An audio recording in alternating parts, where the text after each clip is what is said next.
Imagine for a moment a substance that holds the secrets of the universe in its heart, a substance that glows with its own inner light, a soft, ethereal luminescence that seems to whisper of magic and miracles. It doesn't need the sun to shine, it is its own tiny captured star. In the dawn of the 20th century, this wasn't a fantasy. It was real. It was called radium, and it captivated the world. Discovered in 1898 by Marie and Pierre Curie, this new element was more than just a scientific curiosity. It was a phenomenon. It seemed to defy the known laws of physics, pouring out endless energy, an eternal, self-sustaining glow, to a world standing on the precipice of modernity, a world of steam engines and electric lights. Radium felt like the next leap forward. It felt like a gift from the heavens, a piece of the sun brought down to earth. And humanity, in its boundless optimism and sometimes terrifying naivety, embraced it with open arms. It was seen not as a potential danger, but as a source of life itself. The press called it liquid sunshine. Scientists speculated it could cure everything from arthritis to cancer. Entrepreneurs saw gold in its glow. And soon, this miraculous, mysterious element would find its way into the most intimate parts of daily life, into the water people drank, the food they ate, and most alluringly, onto the faces of women who simply wanted to be beautiful. This is a story about that glow, a story about its promise, its seduction, and the devastating price that was paid when the light of progress cast a very, very dark shadow. It's a story of deadly fashion, corporate denial, and the women who were poisoned by the very thing that was supposed to make them shine. It began, as so many things do, with a promise of a better life. The world was changing at a dizzying pace. The Great War was over, and the roaring 20s were in full swing. It was an era of unprecedented social and economic change. Women had gained the right to vote. Hemlines were rising, social norms were relaxing, and a new spirit of independence was in the air. With this newfound freedom came a new kind of consumer culture, and at the heart of that culture was the relentless pursuit of health, vitality, and beauty. Radium, the wonder element, was perfectly positioned to become the star of this new age. If it could shrink tumors, as early reports suggested, what other wonders could it perform? The logic, however flawed, seemed irresistible. If this powerful element could attack disease, surely it could rejuvenate the healthy, granting them an extra measure of life, an extra spark of vitality. A massive industry sprang up almost overnight, built entirely on this premise. There were radium-laced chocolate bars, radium breads, radium toothpastes. You could buy radium suppositories and radium contraceptives. You could even install a radium emanator in your home, a device that would continuously bubble radioactive radon gas into your drinking water, promising to flush your system with life-giving energy. One of the most famous of these products was Radithor, a patent medicine sold by a man named William J. Bailey, a Harvard dropout who falsely claimed to be a doctor. Radithor was nothing more than distilled water containing tiny amounts of radium and mesothorium. It was expensive, marketed to the wealthy as a cure for impotence, fatigue, and over 150 other ailments. It promised to restore the human dynamo. One of its most famous users was Eben Byers, a wealthy industrialist, socialite, and amateur golf champion. After a minor injury, his doctor suggested Radithor. Byers was so taken with the stuff, he began drinking up to 3 bottles a day. He claimed it gave him a toned-up feeling. He gave cases of it away to his friends, but while the wealthy were drinking their liquid sunshine, radium was finding another, even more intimate application. It was making its way into the world of cosmetics. The logic was once again seductive. If radium was the source of life and light, what could be better for one's skin? A French cosmetic line called Thoradia became the pinnacle of this radioactive chic, developed by a Dr. Alfred Curie. who, despite the name, had no relation to Marie and Pierre, and a pharmacist named Alexis Mousselie. The brand was the epitome of scientific glamour. Their advertisements were a masterpiece of marketing. They featured beautiful, modern women, their faces illuminated seemingly by the product itself. The ads promised a scientific beauty, a bout fi scientifique. Though Radia Face Cream, they claimed, would stimulate circulation, firm tissues, eliminate fat, and smooth wrinkles. It would give the skin a youthful, luminous glow, and it wasn't just a metaphor. The products genuinely contained radium bromide and thorium chloride. Women were literally smearing radioactive materials onto their faces day after day, believing it was the key to eternal youth. There were powders, lipsticks, and soaps, all promising to deliver the miracle of radium directly to the pores. It was the ultimate luxury, a way to purchase not just beauty, but a piece of the future. The women who bought these products were not foolish. They were living in an age of breathless scientific discovery, where anything seemed possible. They were told by doctors, by scientists, by advertisers that this glowing element was safe, that it was life itself. Why would they ever believe they were painting their faces with poison? While some women were buying the glow, others were selling their time to it. In factories across the United States, a new kind of job had opened up, one that was seen as perfect for young women. It was delicate work, requiring a steady hand and a keen eye. It paid well, often 3 times the average factory wage, granting these young workers a level of financial independence their mothers could only have dreamed of. The job was dial painting. The product was watches and military instruments whose faces needed to glow in the dark. The secret ingredient, of course, was radium. Companies like the United States Radium Corporation in Orange, New Jersey, and the Radium Dial Company in Ottawa, Illinois, hired hundreds of young women, some as young as 15. The work seemed glamorous. The girls sat in large, sunlit studios, hunched over tiny watch faces, armed with fine camel, hairbrushes, and a small crucible of shimmering, greenish, white paint. The paint was a mixture of radium powder, zinc sulfide, and an adhesive. The girls would chat and laugh as they worked, their hands, clothes, and faces slowly accumulating the dust of this magical substance, to get the finest possible point on their brushes for the delicate work of painting the tiny numbers. They were taught a specific technique. It was called lip dip paint. They would place the brush between their lips to shape it, dip it into the radium paint, and then apply it to the dial. Lip dip paint, over and over, hundreds of times a day. When they asked if the paint was safe, their bosses assured them it was. They were even told a little radium would be good for them, that it would put roses in their cheeks. And for a time, it seemed like a wonderful, almost mystical job. The girls became known as the Ghost Girls.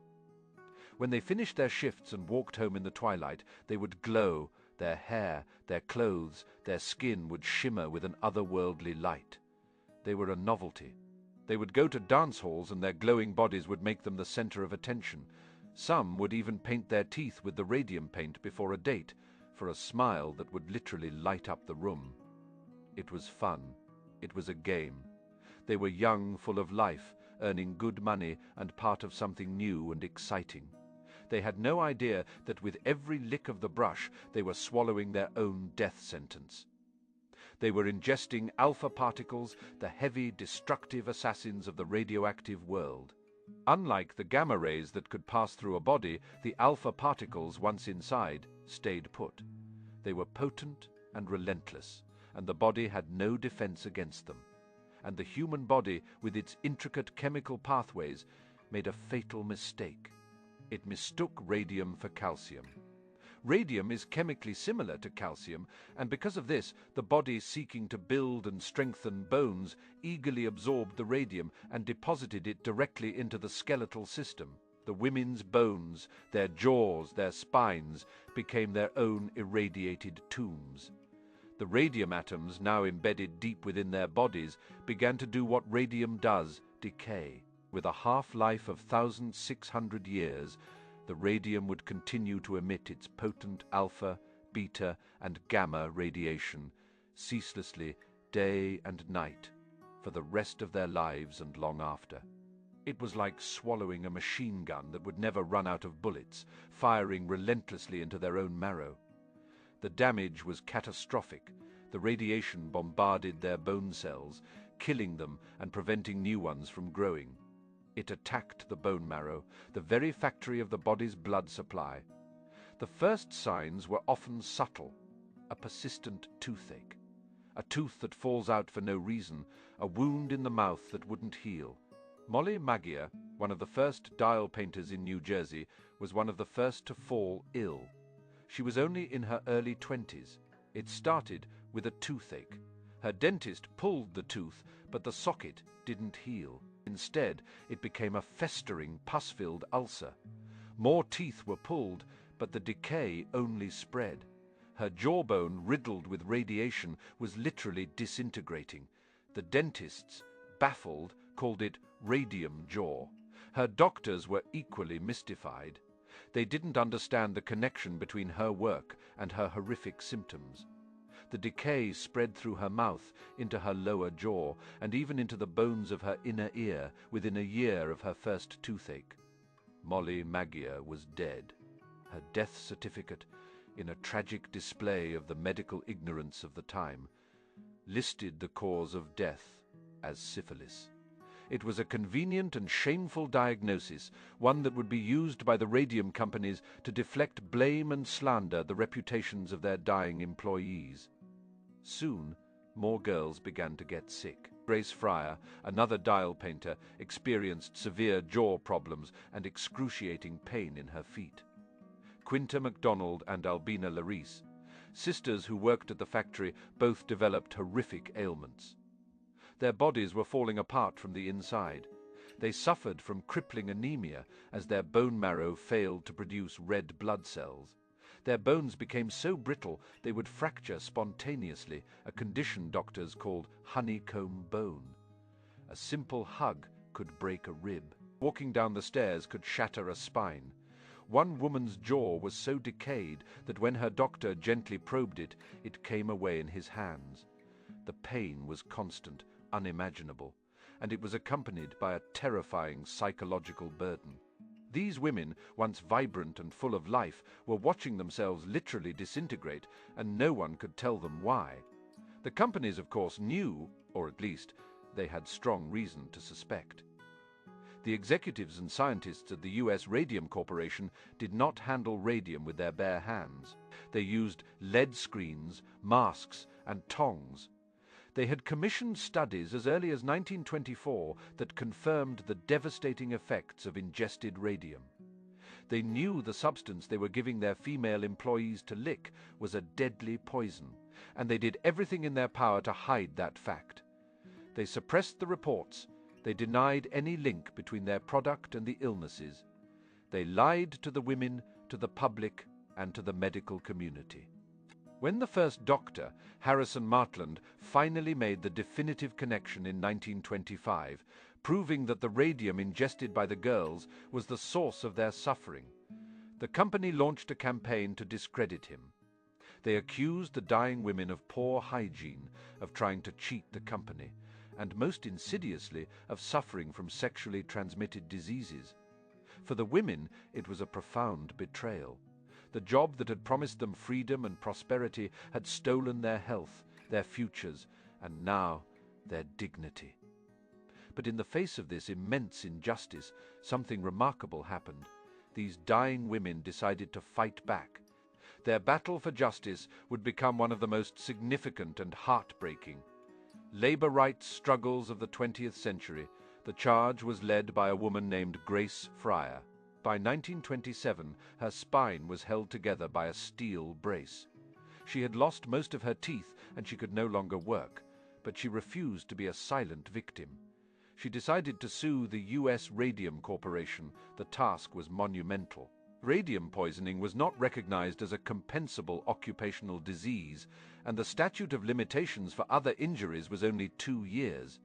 By the time the women realized what was happening to them, it was often too late to file a claim. For 2 years, Grace Fryer searched for a lawyer who would be willing to take her case. Dozens turned her down. The case seemed impossible to win against a powerful, wealthy corporation.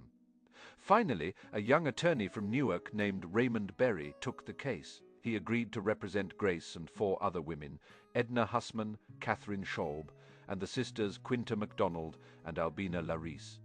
The press dubbed them the Radium Girls. Their lawsuit captured the nation's attention. The story was sensational. Young, beautiful women, glowing with a deadly light, fighting a powerful corporation from their deathbeds. The trial was a race against time. The women were so ill they were not expected to live long enough to see a verdict. During one hearing, they were too weak to raise their right hands to take the oath. The judge allowed them to raise their left instead. The company's lawyers used every tactic they could to delay the proceedings, hoping the women would die before they could testify. They insisted on endless medical examinations and legal maneuvers, but public sympathy was overwhelmingly with the girls. The journalist Walter Lippmann wrote powerfully about their plight, calling it one of the most damnable travesties of justice that has ever come to our attention. He condemned the company's legalistic dodging and the law's inability to provide a swift remedy for these doomed women. As the women's health deteriorated in the public eye, the pressure on the company became immense. Finally, in the spring of 1928, with Grace Fryer and her friends too sick to even attend court, the company agreed to a settlement. It wasn't a complete victory. The company did not admit liability. But each woman received a sum of $10,000, roughly equivalent to $170,000 today, and a $600 annual pension for as long as they lived. The company also agreed to pay all of their past and future medical and legal expenses. For most of the women, it came too late. Quinta MacDonald and Albina Larice were dead within a few years, but their fight had not been in vain. Their case set a monumental precedent. It established the right of individual workers to sue their employers for damages from occupational diseases. It led to sweeping reforms in industrial safety standards and contributed to the establishment of the Occupational Safety and Health Administration, or OSHA, decades later. The tragedy of the Radium Girls forced the world to reckon with the dangers of radiation. The casual cavalier use of radium in consumer products came to an abrupt end. The story of Eben Byers, the wealthy industrialist who drank Radithor, provided a gruesome final chapter to the era of radioactive quackery. By 1930, his body was riddled with cancer. His jaw had been surgically removed, and he had lost most of his weight. When he died in 1932, the Wall Street Journal ran the headline, "The radium water worked fine until his jaw came off." His body was so radioactive it had to be buried in a lead-lined coffin. The legacy of the women who used Thoradia and other radioactive cosmetics is harder to trace. The effects would have been slower, more insidious. A woman who used the cream might have developed skin lesions, anemia, or bone cancer years later, with no one ever making the connection to her scientific beauty routine. The number of these silent victims is unknown, lost to history. But the Radium Girls themselves left an undeniable and enduring legacy. They were not just victims, they were heroes. They were ordinary young women placed in an extraordinary and terrible situation. In the face of corporate greed, scientific ignorance, and their own decaying bodies, they found the courage to speak truth to power. Their fight revealed a dark truth about the pursuit of profit at the expense of human life, a theme that remains tragically relevant today. Their story is a powerful reminder that progress is not always benign, and that new technologies, however miraculous they may seem, can carry unforeseen and terrible costs. When we look back at the photos of these women, smiling, hopeful, on the cusp of a bright future, we are looking at ghosts, but they are not silent ghosts. They are a warning, an echo that reverberates through the decades, and their glow, which once lit up the dance halls of the Roaring Twenties, has become a permanent light, illuminating the path toward a safer, more just world for the workers who came after them. Even in death, their story continues to be told. When the body of Molly Maguire was exhumed in 1927 for autopsy, her bones were still so radioactive that they would expose photographic plates in the dark. Decades later, scientists studying the effects of radiation would exhume the bodies of other Radium Girls. They discovered that their skeletons, resting in their graves, still contained measurable, dangerous levels of radium.